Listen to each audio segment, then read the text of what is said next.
Hello, welcome back to Soul Search Sunday with Johnny Tiger. The date is October 18, 2020. Now as the weather gets colder and colder and getting very wet here in British Columbia, Canada, it just makes me feel ever more thankful that I have a warm place to do my video in, to do what I like to do. I mean, when we really think about it, a lot of us go through life running into things that make us angry or unhappy or sad, sometimes every day. But if we just stop and think, how bad would it be if we have to be out there in this cold, wet weather? And how good it feels to be dry, to be warm, to have beautiful music to listen to have an iPhone to record videos on.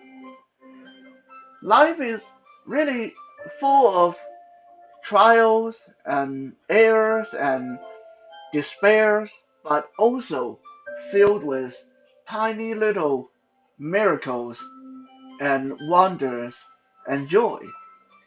If only we would stop to remember them, to appreciate them.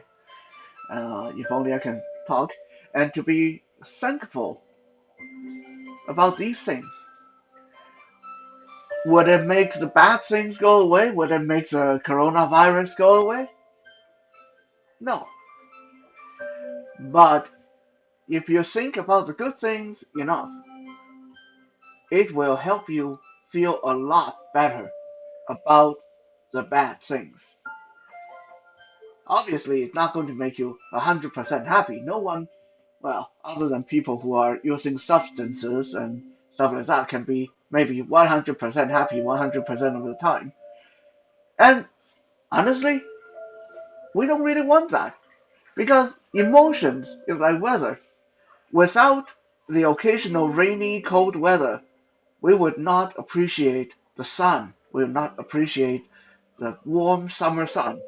Without the occasional gloom and depression and anger, we wouldn't appreciate the joy, the laughter, the smile. So it's all related. We can't really get rid of unhappy things. We can't get rid of unhappy times. But we can definitely change how we feel about them. And that leads us to something that's been on my mind this last week.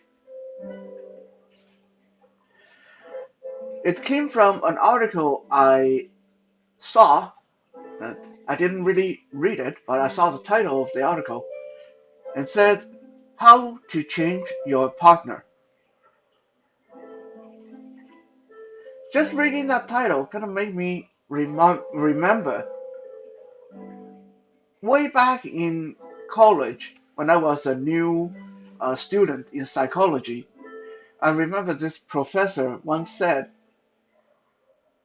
if you go into a relationship expecting changes, if you go into a situation expecting changes, then you're setting yourself to fail. Because the only thing that can be certain is if you yourself do the changing.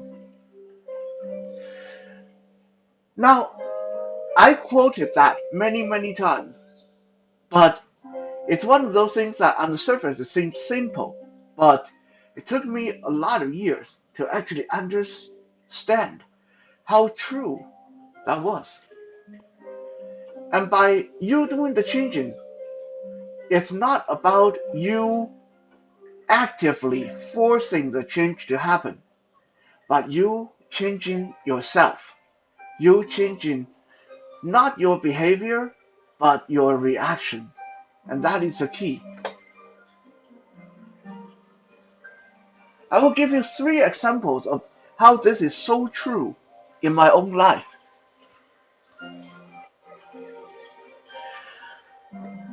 The first example I will give you is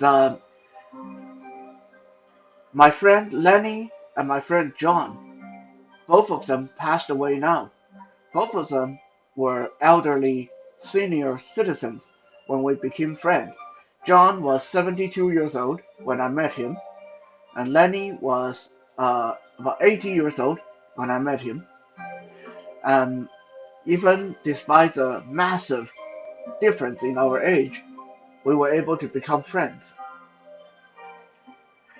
But the friendship with Lenny and John were not always uh, sunny and bright and cheerful. In fact, I would have a hard time coming up with two friends in my life that made me want to tear things apart with my bare hand as much as those two. A while ago, I talked about things that senior elderly people sometimes say or do because they think just because they're old, they can do it. Well, Lenny and John, they were masters of those things. They said the most hurtful things, they did the most hurtful things so casually, and they would crack very cruel jokes, and they wouldn't take it coming from the other side. So, in other words, take my friend John, for example. He was perfectly happy to call me names when he was unhappy with me. But if I was to call him a single name, it could make him angry and upset for weeks, like literally weeks. It's okay for him to call me a dirty name, a swear word when we run into each other. Hey, blah blah blah. I'm not going to use a swear word here, but use your imagination. But I couldn't do that back to him. If he say, "Hey, blah blah blah, what's up?" and I say, "Nothing, what's up, blah blah blah," that was it. He would be pissed off for weeks and weeks. In the beginning, I had a lot of difficulties dealing with Lenny, dealing with John. There were many times when I really wanted to end those friendships because honestly, those two just made me so angry sometimes. I tried communicating my displeasure with them through words, through letters, through emails, through messages. I tried to back down. I tried to take one step back to give them a little bit more leeway. I tried to compromise with them. I tried to uh, educate them on how things were not always just the way they thought. The world didn't move around them. There were other people in the world that had feeling.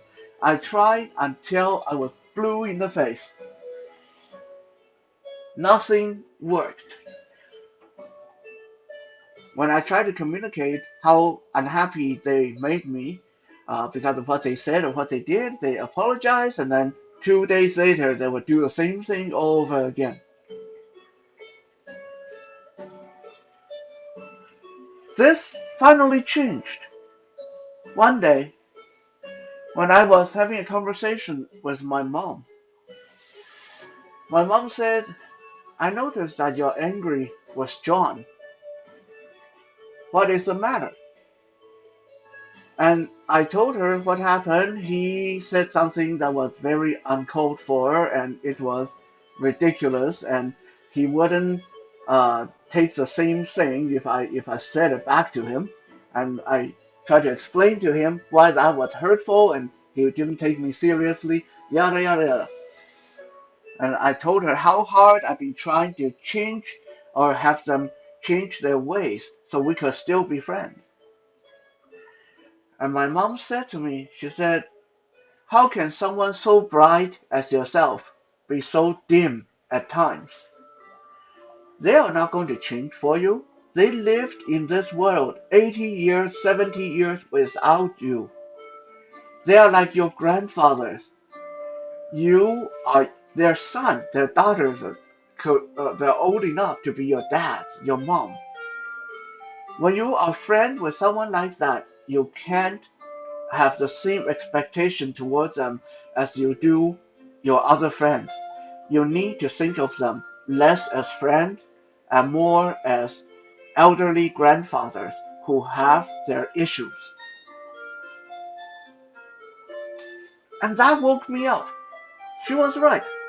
I've been treating them like my friend Kevin. I've been treating them like my friend Harvey. I've been treating them like my friend Richard, whom were more or less in my own age bracket, age group, more or less. And my expectation of them were unreasonable because my mom was right. Lenny has lived 70 years of his life, 80 years of his life. John has lived 70 years of his life without Johnny Tai in his life. And he did all kinds of things. He was okay. He grew up, he got married, he had kids, his kids had grandkids, he had a career, he retired. All that without me. It's unreasonable for me to think that I was important enough for him to change his ways to suit me, to make me happy. Who was I? If I wanted their friendship, I needed to change how I thought of them.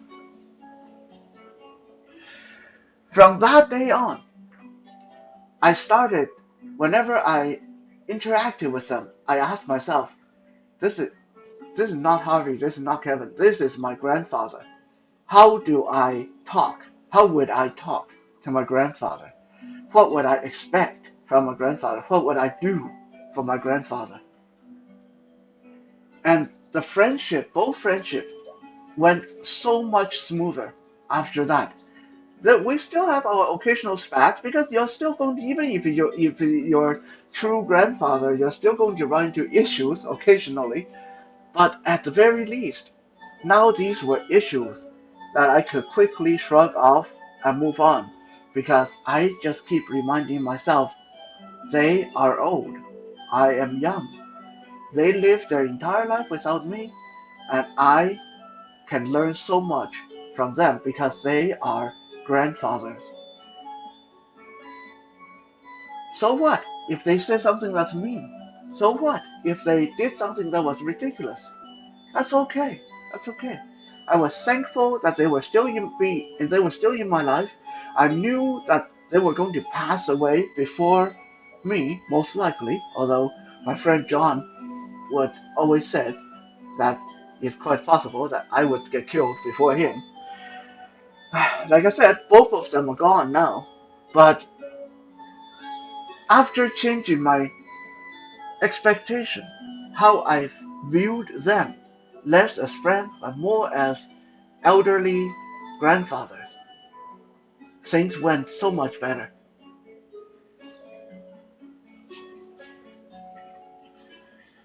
Another example came in the form of my father. My father and my mom, both of them, can be, have been, has always been extremely hurtful people. Like the kind of parents that see that you are happy and will say something with the exclusive purpose of making you unhappy. That's the kind of parent I had. My father would often leave me in distress for an entire day after I spoke to him on the phone. For my entire adult life, I was away from my father, so I made an effort of calling him and talk to him on the phone once a week. But almost every single of those times, he would leave me feeling depressed, drained and hurt for the entire day after I spoke to him. He would tell me that I was a failure. He would tell me that I did something wrong. He would tell me that he felt that it was a waste of time to have brought me to Canada. He would tell me that I didn't live up to his expectations, and so on. So every conversation went somewhat like that.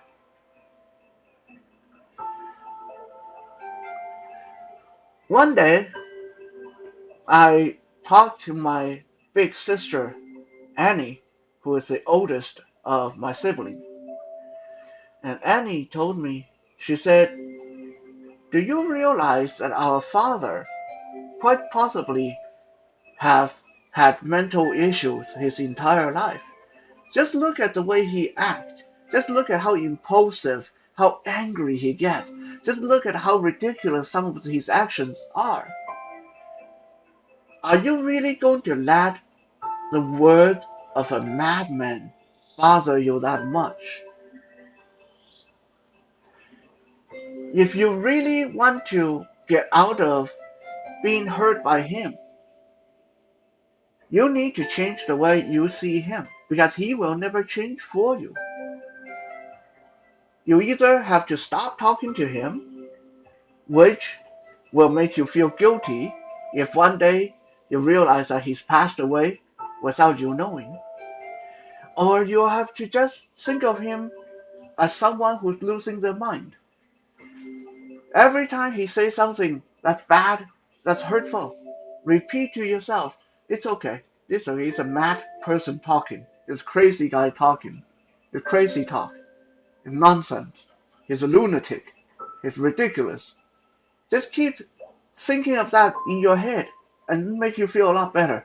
Now, seeing that she's the oldest of my siblings, I figured that she knew what she was talking about because she had way more experience dealing with my father than any of us. So I started doing that. From that day on, I could deal with my dad so much better. I can hang up with him on the phone. I can end the conversation after him just putting me down in the most depressing way, and I can go on with my day none the worse. Because while he talking normal, if he was talking like a normal person, then I paid attention to what he was saying. As soon as he started to degrade me and denigrate me and try to bring me down, I turn off my listening and I repeat to myself in my head, this is a client. This is one of my counseling clients. This is a mad person. This is a crazy guy. Okay, just let him talk. That's what he's paying you to do. Well, he didn't actually pay me, but by thinking of him in that light, it helped me be able to maintain these conversations for all these years. In fact, even now, if my dad has one of his more honest and nice and lucid days, he would tell the entire world that of all his children, Johnny is the only one that spent time to talk to him. And that's how I did it. A lot of people ask me why you do it. How can you put up with that? How can you put up with that kind of verbal abuse on and on without going crazy? How can you put up with that without just cutting ties with him? I said, because it's just a crazy person needing someone to talk to. That's okay. I can do this for anyone in the world who pays me. I can do this for my own father as well.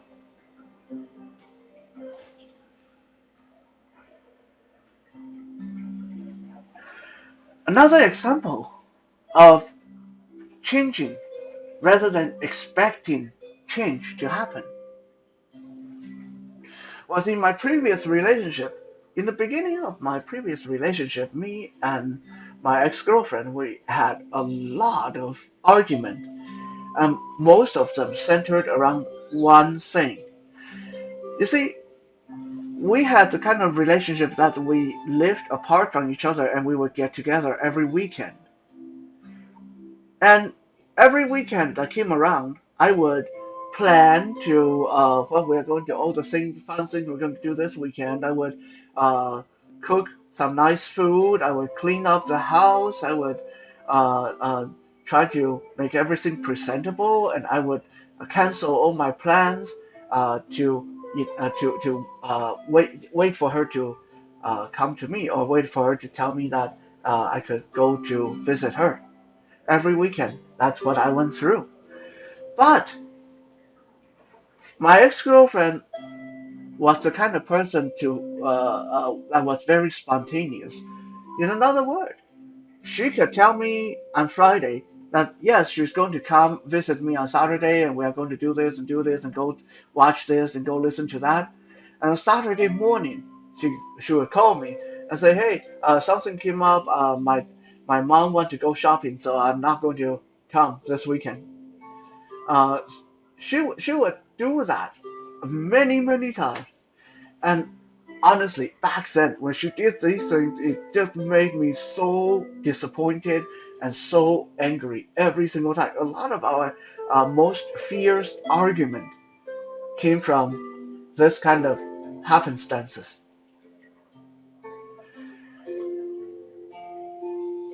This kept up being a thorn in that relationship until one day my friend Kevin came by, and Kevin saw that I was really angry. And Kevin said, "Well, why are you so angry? What's going on?" I told him, I said, "Well, she told me that we were going to get together this weekend, and that I went through this and that preparation. I canceled this plan, I canceled that plan, and then she just called me 5 minutes ago and said she's not coming." And after listening to me for a little bit, Kevin said, "Well, the solution seems simple to me. Rather than keep arguing with her about it, which is not resulting in any change and just makes the relationship worse and worse, why don't you just from now on, if she says she's coming or she say you're going to get together, just don't make any preparation. Do your thing. If you want to go out with friend, tell her you're going out with friend. If you are in the middle of doing something, tell her you're in the middle of doing something. Be the one in control. Don't be the one who wait around like a sucker." I took his advice. In the beginning, I was thinking, wow, that doesn't make me sound like a very good boyfriend. Like, what if she actually does show up? What if she actually does want to get together? Then it's going to make me feel like I don't, I'm not appreciative. I'm not uh, excited about us getting together. But I thought, heck, I tried everything else. I might as well give what Kevin said a try. So from that day on, if she said, "Hey, I would like to see you this weekend," I said, "Okay, cool. Let me know when." And then I didn't make any change to my plan. I just, if I had a plan to go out drinking with Kevin, I kept my plan to go out drinking with Kevin. If I had work to do, I didn't cancel any work. I kept on my own pace until she actually showed up, or I actually was told to go over to her place. And those arguments never happened again. We got along so much better after that. I mean, the fact that we're not in a relationship now anymore, it means that there were other issues, but at least after that, after I made the change in my own head, in my own behavior, in my own attitude, we didn't have to fight about her breaking her promises to get together on the weekend anymore. So, if there is one thing to take away from today's Soul Search Sunday, which is turning out to be very lengthy, and if there is one thing to take away, I would say rather than expecting other people to change for you or to change at all, maybe in the end, the only way, the easiest way, the fastest way to fix a problem is to change how you feel, how you deal with that problem. Change it in your perception. Change the way you feel about it. And sometimes the problems, even though the situations won't go away, but the problems won't seem so bad after all. Thank you for checking out today's Soul Search Sunday. We'll be back again tomorrow for Music Monday. For now, have a good night.